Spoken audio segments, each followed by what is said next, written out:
안녕하세요. 다시 한 번 더 미국 증시는 곡소리가 가득하면서 다들 돈을 들고 떠나고 있는데요. 그렇다면 개인 투자자 분들은 자기가 가지고 있는 주식을 어떻게 대응해야 될까요? 우선 제가 주목하는 섹터는 역시나 전기차와 AI 부분이 될 것이고요. 테슬라 차트를 잠시 살펴보자면 51선이 255달러, 201선이 204달러인데요. 항상 51선이 무너지면 쭉 떨어지는 경향이 계속해서 나왔었죠. 그리고 지금 51선이 다시 한 번 더 무너진 상태인데요. 결국 주식을 잘 하시는 분들은 여기 200달러 초반과 200달러 중반 여기 사이에서 수익을 보려고 도전을 하실 것이고요. 우선 3분기 같은 경우에는 딜리버리 대수 때문에 하락이 어느 정도 예상이 되고 있고, 그렇다면 200달러 초반까지 떨어질 것인가, 즉 여기 가격대는 정말로 매력적인 주가라고 볼 수가 있는데요. 하지만 연말에 사이버 트럭 출시와 함께 4분기 판매 대수가 점차 회복이 될 것이고, 무엇보다도 FSD의 정식 버전과 중국 출시가 있을 것인데요. 그러한 점을 본다라면 3분기 어닝 때 200달러 초반 여기서 매수 버튼을 눌러버리는 것이 올해 최고의 선택이 되지 않을까요? 그렇다면 테슬라를 단기적으로 3분기 판매 실적만 보고 우리는 과연 불안해해야 될지, 그것은 아니라고 보는데요. 럭셔리 차량 브랜드 차량 유지 비용만 보더라도 이미 테슬라와 다른 기업들 간의 격차는 엄청나게 벌어지고 있고요. 차량 유지 비용이 문제가 아니죠. 가장 중요한 것은 생산 비용인데요. 여기서만큼은 엄청난 효율성 수치를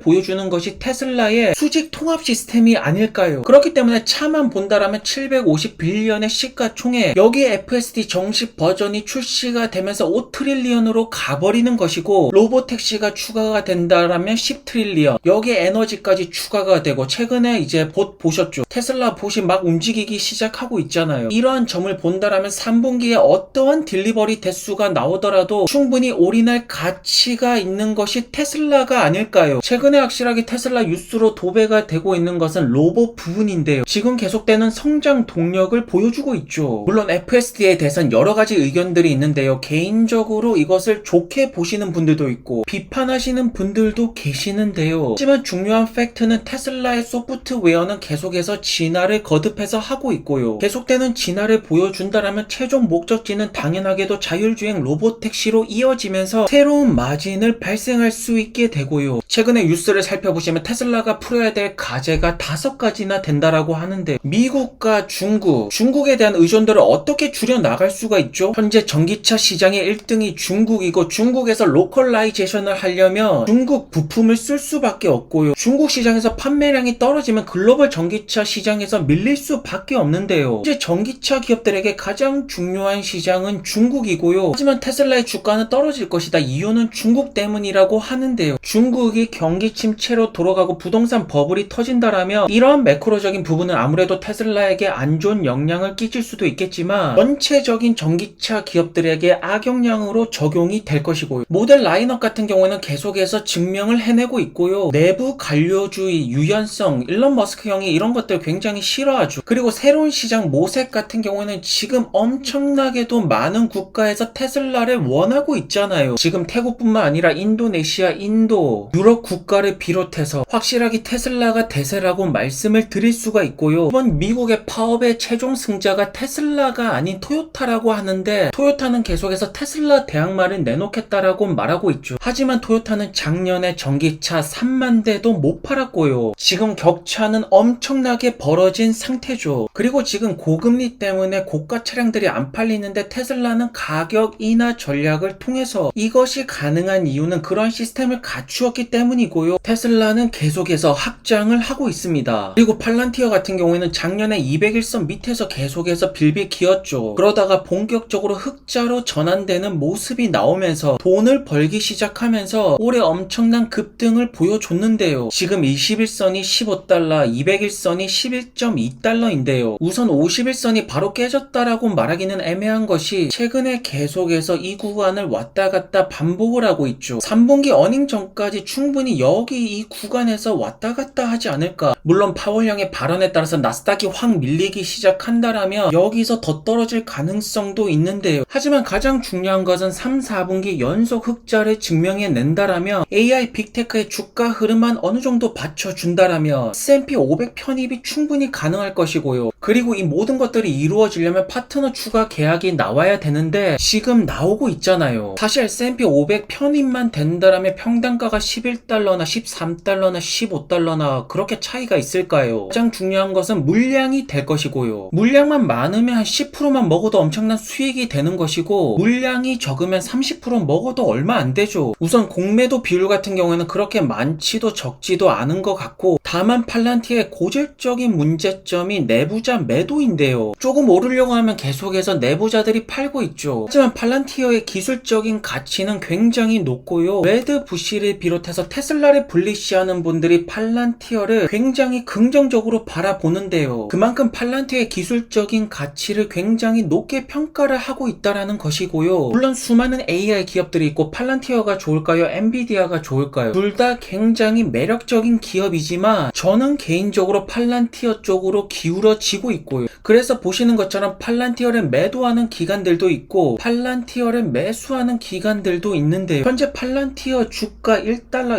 2달러 이런 것들이 중요한 것이 전혀 아니라 추가 파트너십 계약만 계속해서 나온다라면 S&P 500 편입이 될 것이고, 이것이 가장 중요한 주가 대폭발의 근본 원인이 될 거라는 점이죠. 그리고 저는 그것이 가능하다라는 점에 더 높은 베팅을 걸 것이고요. 그리고 테슬라와 같은 성장주를 찾으면서 많은 분들이 루시드에 관심을 가지기 시작했는데요. 성장력, 기업 문화, 리더십, 지배구조, 재무 건전성, 수익률, 모든 것들 중에서 가장 중요한 것은 기업이 돈을 벌어야 된다. 그렇다면 스타트업들은 성장하는 숫자들이 나와주는 것이 가장 중요한데요. 현재 루시드를 관심있게 보시는 분들은 세 가지로 나뉠 수가 있죠. 첫 번째, 루시드 주가가 많이 떨어졌으니까 단타치기에 좋은 구간이 나오지 않을까. 둘째, 지금 물렸는데 이거 물을 언제 타가지고 탈출을 할까. 셋째, 다 필려고 끝까지 갈 것이다. 내가 이길 것이다. 현재 루시드 차트를 보시더라도 엄청나게 떨어진 것을 알 수가 있는 것이 5일선 5.3달러, 21선 5.9달러, 6.4달러, 6.6달러, 200일선 7.5달러 모든 선을 다 뚫고 지금 떨어져서 최저점 5.1달러를 기록하고 있는 것이 현재 루시드의 차트죠. 하지만 지금 시점에서 루시드 단타를 노리시는 분들, 물려서 지금 평단가를 내리려고 하시는 분들에게는 어느 정도 좋은 기회가 될 것 같은데요. 끝까지 나는 가지고 갈 거야, 그런 거 필요 없다 하시는 분들은 이런 거 다 필요 없고요. 우선 9월 27일 사우디 생산이 있는데 이거는 확실하게 호재라고 볼 수가 있는데, 이 호재에 과연 차트가 반응을 할 것인가. 그리고 3분기 어닝 날짜가 11월 14일로 나와 있는데 11월 달에 그래비티 공개가 있죠. 사우디 생산이 3분기에 반영이 안 될 것이기 때문에 그동안의 히스토리를 본다라면 3분기 역시나 미스가 뜰 확률이 굉장히 높은데요. 하지만 그래비티가 공개가 된다라면 어느 정도 주가 방어가 될 것이고, 지금 모든 선들을 뚫고 최저점을 기록하고 있는 루시드의 차트이기 때문에 5달러에서 8달러 사이 여기에 먹을 구간들이 충분히 많지 않을까요? 그리고 최후의 로또는 당연하게도 애플카가 있는데요. 사실 스펙 때 올라갔던 거는 이거는 그냥 아닌 걸로 하고, 루시드 에어 차량 판매 출시와 함께 유동성이 엄청나게 공급되었던 2021년도 때 60달러를 찍었었죠. 지금 5달러에서 전고점 본다라면 딱 10배 가량이 되는데, 일단 올해 같은 경우에는 애플카 로또가 아닌 이상 목표치는 10달러 정도로 잡는 것이 맞는 것 같고요. 그리고 사우디 생산이 9월 27일부터 진행이 된다라면 4분기 실적에 반영이 되는데요. 그럼 4분기 때 서프라이즈 판매 대수가 나온다라면 이러한 호재들이 200일선까지는 충분히 뚫고 올라가지 않을까. 하지만 루시드 역시나 고질적인 문제점은 사우디는 계속해서 돈을 넣고 있는데 애리조나 경영진은 계속해서 팔아 제끼고 있죠. 공매도 비율이 높은 것은 당연한 결과가 될 것이고요. 어쨌든 새로운 공장에서 전기차를 생산하는 것은 호재인데, 이 호재에 어느 정도 반등이 나와야지 죽은 주식이 아니라 살아있는 주식이라는 것을 증명을 할 수가 있죠. 최근에 루시드의 주가가 엄청나게 떨어진 만큼 페니스탁 이런 이야기들도 나오고 있는데요. 마진폭을 개선하지 못하고 있으니까 계속해서 주가는 저 밑으로 떨어지는 것이고요. 결국 근본적으로 현재 고가 차량이 고금리 시대에서 굉장히 힘든 점이 많기 때문에 계속해서 가격을 떨어뜨리는 것이 가장 중요하고, 사실상 사파이어가 중요한 것이 아니라 사우디 공장을 운영하는 만큼 시어 쪽으로 얼마나 빨리 연결하는 모습을 보여줄 것인지, 여기 연결고리가 장기 투자자분들이 유념해서 볼 부분이 될 것이고, 단타를 노리시는 분들은 9월 27일날 사우디 생산 시작이 차트에 얼마만큼 강한 반등을 줄 것인지, 그때 강한 반등을 준다라면 물 타신 분들도 좋은 기회가 되지 않을까 싶고요. 오늘도 좋은 하루 되시고요. 안녕히 들어가세요.